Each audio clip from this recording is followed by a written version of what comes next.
Sonar steel authority of India limited 145 रुपये 80 पैसे पर क्लोजिंग हुई है। और हम बहुत ही इंपॉर्टेंट डेटा के ऊपर बात करने वाले, एक क्रिटिकल जोन में क्लोजिंग हुई है। यहाँ से किधर की तरफ ये जा सकता है इसके बारे में हमें जानना पड़ेगा। इसके साथ साथ अगर आप देखें काफ़ी PSUs हैं जो कि क्रिटिकल जोन से बाहर निकल रहे हैं। ये सिर्फ एक लौता स्टॉक नहीं है, आप देखेंगे हुड को तो क्रिटिकल जोन में फंसा हुआ है, वो निकलने की तैयारी कर रहा है। आप देख रहे हैं IRFC लिमिटेड, तो वो भी यहाँ पर जो है निकलने की तैयारी कर रहे हैं और काफ़ी स्टॉक जो है वो निकल चुके हैं PSU स्टॉक। ऐसे में सेल के ऊपर ज़्यादा ध्यान दीजिए क्योंकि यहाँ पर वैल्यूएशन जो है वो काफ़ी हद तक आपके फेवरेबल में है। और ऐसे में अगर यहाँ पर ब्रेकआउट मिलता है तो अच्छे खासी तेज़ी यहाँ पर हो भी सकती है Q4 से पहले। सो बेसिकली हम बात करते हैं कि इसके हाइज के ऊपर 260 270 के अराउंड इसके हाइज लगे थे, लेकिन मैं एक बार कहता हूं कि इसके हाइज को जो है वो छोड़ दीजिए। आप एक टाइम फ्रेम देखिए, 1996 से ये स्टॉक लिस्ट हुआ था और 1996 के बाद हमने कभी ऑल टाइम हाई दोबारा नहीं देखा। एक बार हाई लगाया 260 का, उसके बाद यहाँ पर जो है दोबारा ये हाई जो है वो देखने को नहीं मिले हैं। ऐसे में बाकी PSUs तो ऑल टाइम हाई लगा चुके हैं, बट ये नहीं है। अच्छा, कुछ प्रॉब्लम रही होगी जिसकी वजह से ये अपने हाइज पर नहीं जा पाया, ठीक है। वो प्रॉब्लम एक वक्त तक रहती है, वो एक टाइम पर आकर ख़त्म हो ही जाती। अगर आप देखें तो अब तैयारी है और ऐसे में जो इंपॉर्टेंट लेवल्स हैं वहीं पर हम आके अटक रहे हैं, यानी कि 150 रुपये। क्लोजिंग नहीं मिल पा रही है। क्लोजिंग जब तक नहीं मिल पाएगी इसके ऊपर तब तक हम एक अच्छा खासा ब्रेकआउट हम निकाल ही नहीं पाएंगे। बार बार सेलिंग आ रही है तो हमें इसको ध्यान देना है। बट फिर भी अगर आप देखें तो इस बार हो क्या रहा है, 140 रुपये 20 पैसे पर क्लोजिंग हुई है। बट अगर आप देखेंगे तो अच्छी बात यह है कि हम 150 से भले ही दूर हैं लेकिन हम उसके पास ही उसकी क्लोजिंग हम देख रहे हैं स्टॉक की। ये एक अच्छी बात है, अदरवाइज ये टूटना हो तो टूट जाता। हालांकि हम लास्ट में समझेंगे कि कितना टूट सकता है और कहाँ से सपोर्ट मिल सकता है, क्योंकि ये काफ़ी क्रिटिकल जोन में ध्यान रखना है काफ़ी ज़्यादा। ऐसे में ये स्टॉक हाथ से निकलना नहीं चाहिए। अगर ब्रेकआउट हुआ ये आपके ऊपर, बहुत ही काइंडली वॉच करना। अगर आप लोअर लेवल से यहाँ पर होल्ड कर रहे हैं 120 121 के अराउंड जब हमने बात करी तब से अगर आप होल्ड कर रहे हो, रिटर्न तो आपको बन रहा है, लेकिन बिग रिटर्न तभी बनेगा जब ये 150 रुपये क्रॉस कर पाएगा। और देखिए फैक्ट तो यही है कि इस स्टॉक ने कोई रिटर्न बना के दिया नहीं। 260 रुपये के ऊपर जब चलेगा तब जाकर रिटर्न होगा, क्योंकि काफ़ी लोगों ने 260 200 रुपये 180 रुपये का होल्ड कर रखा होगा एक टाइम से। सिंपल सी बात है, वो एवरेज भले ही करते चले गए होंगे, बट एक टाइम पर बहुत सारे लोग जो हैं वो लॉसेस में है। तो ये अपने को समझना होगा। 19.47 का पी रेशियो है। आप देखेंगे कि इंडस्ट्री प्लेयर्स जो हैं वो आपके कहाँ हैं। ऑलरेडी मैं आपको बता चुका हूँ कि आप तीसरी सबसे बड़ी कंपनी है स्टील के अंदर और आपकी वैल्यूएशन उस हिसाब से है नहीं। हालांकि हाँ ठीक है, जो भी प्रॉब्लम है कि रिटर्न ऑन इक्विटी यहाँ पर जो है लो है बाकी कंपैरिजन, या फिर रिटर्न ऑन कैपिटल एम्प्लॉयड लो है। बट अगर आप देखोगे फिर भी अगर आप देखें तो वैल्यूएशन कुछ ज़्यादा ही हद तक कम है। और मेरे यहाँ पर जो मानना है कि अब 136 रुपये जो आपकी बुक वैल्यू है, अब आप उसके ऊपर आए और ये सेकेंड टाइम है कि आप उसके ऊपर आए, ठीक है। अभी हाल फिलहाल में, पुराना डेटा की बात नहीं कर रहा हूँ, हाल फिलहाल में, राइट। 150 से एक बार टूट चुका है, 117 116 की लेवल लगे थे, दोबारा दम दिखाई, दोबारा आया है हायर साइड, ठीक है। तो ये दूसरी बार हो रहा है और यहाँ पर क्रॉस होना चाहिए। बहुत ज़्यादा वैल्यू की बात नहीं कर रहे, मुझे एक्सट्रीम वैल्यू नहीं कि मुझे 1000 रुपये पहुँच जाए या 260 क्रॉस कर जाएगा भाई, 500 पहुँच जाएगा, ये सब बेवकूफ़ी वाली बात। जो इसकी रियल वैल्यू है उसके ऊपर बात करिए।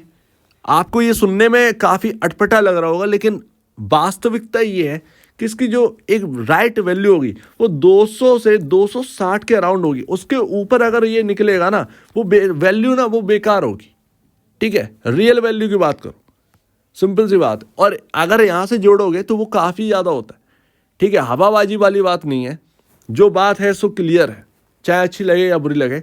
हर स्टॉक की एक लिमिट होती है, यहाँ पर एक लिमिट टंगी हुई है, वो है यहाँ पर 200 से 260 और अभी हम चल रहे हैं 140 से 145 के अराउंड, 145 के अराउंड, ठीक है।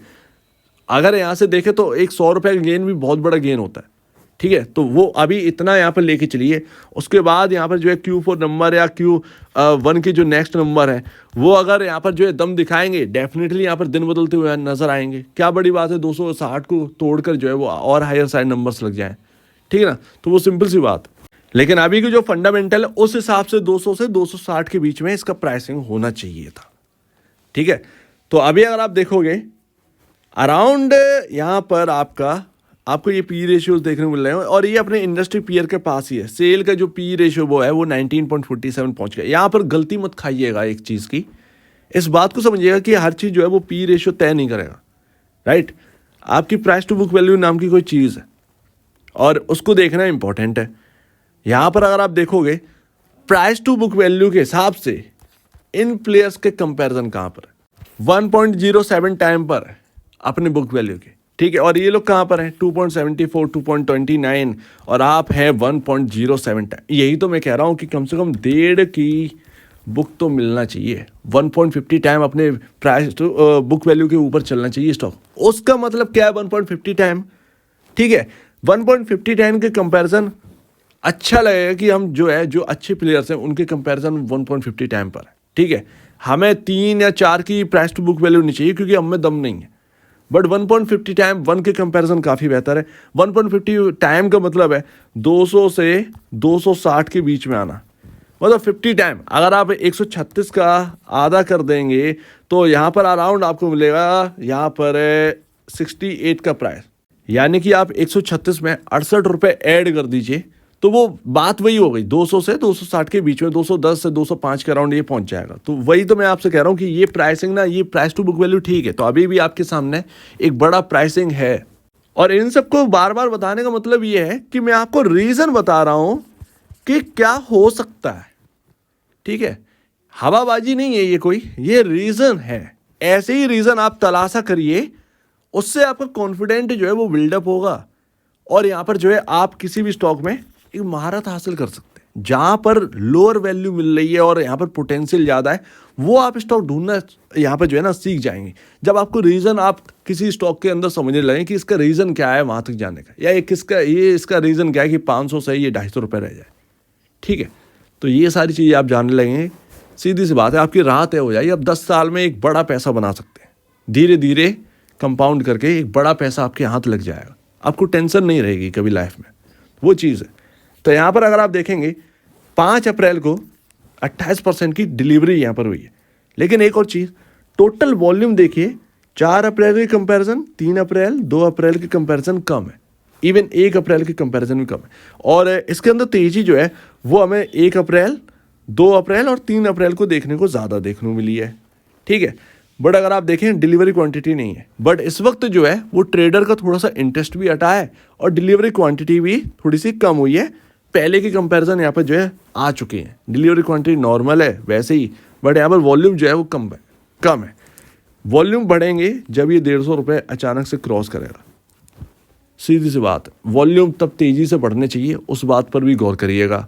और सेल का डेटा आने लगा है म्यूचुअल फंड का, यहाँ पर ध्यान देना है। म्यूचुअल फंड में क्वांट जो है वो इन्होंने सिर्फ एक क्वांट के फंड ने 3% के अराउंड यहाँ पर जो है शेयर्स बढ़ाए हैं, बाकी सब न्यूट्रल है, किसी ने बेचा नहीं है अभी, और पूरा डेटा अभी आया नहीं है, ठीक है। 10 अप्रैल तक ये पूरा डेटा आएगा, इसको नज़र रखिएगा। म्यूचुअल फंड इस बार क्या कर रहे हैं, म्यूचुअल फंड अभी यहाँ पर जो है ना इस जगह पर बहुत कुछ करते हुए नज़र नहीं आ रहे। सेलिंग नहीं है, ये एक अच्छी बात, सेलिंग नहीं है, सबने मतलब ऐड नहीं हुए तो न्यूट्रल है, जितने थे उतने ही शेयर्स रखे हुए हैं।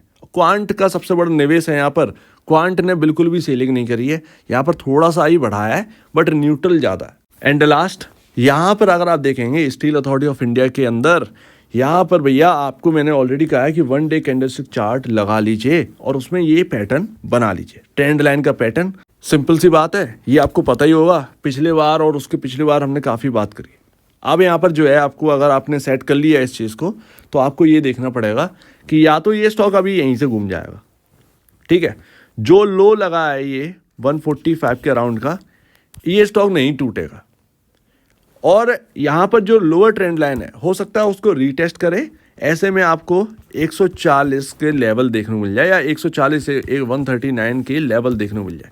जब तक ये ट्रेंड लाइन को तोड़कर नीचे नहीं आएगा तब तक नेगेटिव नहीं होइएगा, ध्यान रखिएगा इस बात को, ठीक है ना।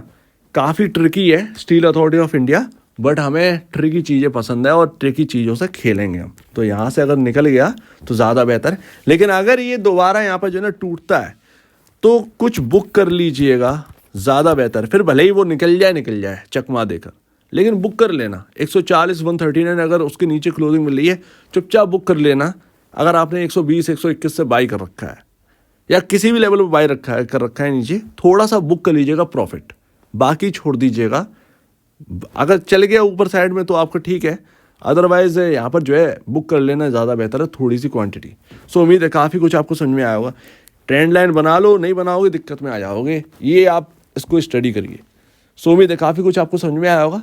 एक बार स्टडी कर लीजिए आप भी, ताकि कंफर्मेशन हो जाए कि मैं ठीक बोल रहा हूँ या नहीं, कॉन्फिडेंस आएगा इस बात पर। और आपके जो ब्रोकर हैं या एडवाइजर हैं उनसे भी सलाह ले लीजिएगा, आपकी खुद की स्टडी सबसे ज़्यादा काम आएगी। तो आप क्या कहना है इसके ऊपर कमेंट सेक्शन में, और अब वीडियो देखने के लिए बहुत धन्यवाद दोस्तों।